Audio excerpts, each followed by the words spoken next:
2 ದಿನಗಳಿಂದ ಮಹಾರಾಷ್ಟ್ರದಲ್ಲಿ ಭಾರೀ ಮಳೆಯಾಗ್ತಾ ಇದೆ. ಜಿಲ್ಲೆಯಲ್ಲಿರುವಂತಹ ನದಿಗಳು ತುಂಬಿ ಹರಿತಾ ಇದ್ದಾವೆ. ಇದರ ನಡುವೆ ಹಲವು ರಸ್ತೆಗಳು ಕೊಚ್ಚಿ ಹೋಗಿದ್ದಾವೆ. ಭೂಕುಸಿತದಿಂದಾಗಿ ಹಲವು ಮಾರ್ಗಗಳಲ್ಲಿ ರೈಲು ಸಂಚಾರವನ್ನೇ ರದ್ದು ಮಾಡಲಾಗಿದೆ.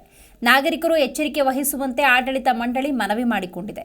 ಹೀಗಿದ್ದರೂ ನದಿಯ ಅಣೆಕಟ್ಟುಗಳ ಬಳಿ ಹೋಗಿ ಜನರು ಪ್ರಾಣವನ್ನೇ ಪಣಕ್ಕಿಡ್ತಾ ಇದ್ದಾರೆ. ಕೊಂಕಣದಲ್ಲಿ ಮಳೆಯಾಗ್ತಾ ಇದೆ. ಹಲವು ಜಿಲ್ಲೆಗಳಿಗೆ ಎಚ್ಚರಿಕೆ ನೀಡಲಾಗಿದೆ.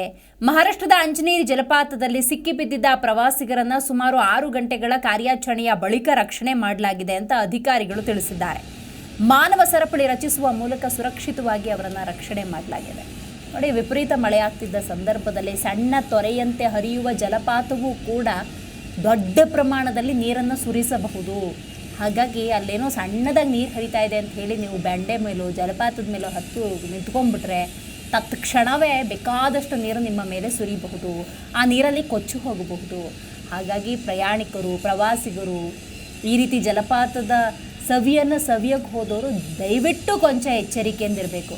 ನೀವು ಅಂಜನೇರಿ ಜಲಪಾತದಲ್ಲಿ ಸಿಕ್ಕಿಬಿದ್ದಿರುವಂಥ ಪ್ರವಾಸಿಗರ ಆ ದೃಶ್ಯವನ್ನು ನೋಡಿದ್ರೆ ಎಂಥವರ ಎದೆ ಕೂಡ ಜಲ್ಲನತ್ತೆ. ಸ್ವಲ್ಪ ಏನಾದರೂ ಹೆಚ್ಚು ಕಮ್ಮಿ ಆಗಿದ್ರು ಅಷ್ಟೂ ಮಂದಿ ಪ್ರಾಣ ಕಳ್ಕೊಳ್ಬೇಕಾಗಿತ್ತು.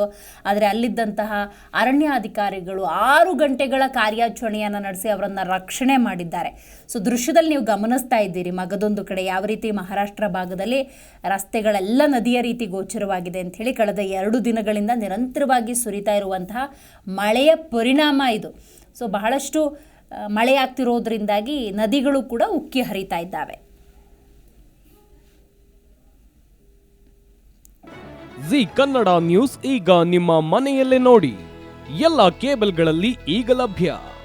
ಸನ್ Direct 292, Jio TV 1334, U digital 162, City cable 51, GTPL 17, Abhishek cables 821, Rock line telecommunication 51, Shri Basaveshwara number 60, Vinayaka digital number 53, in digital number 896ರಲ್ಲಿ. ನಿಮ್ಮಿಸ್ತದ ಜಿ ಕನ್ನಡ ನ್ಯೂಸ್ ನೋಡಿ ಆನಂದಿಸಿ.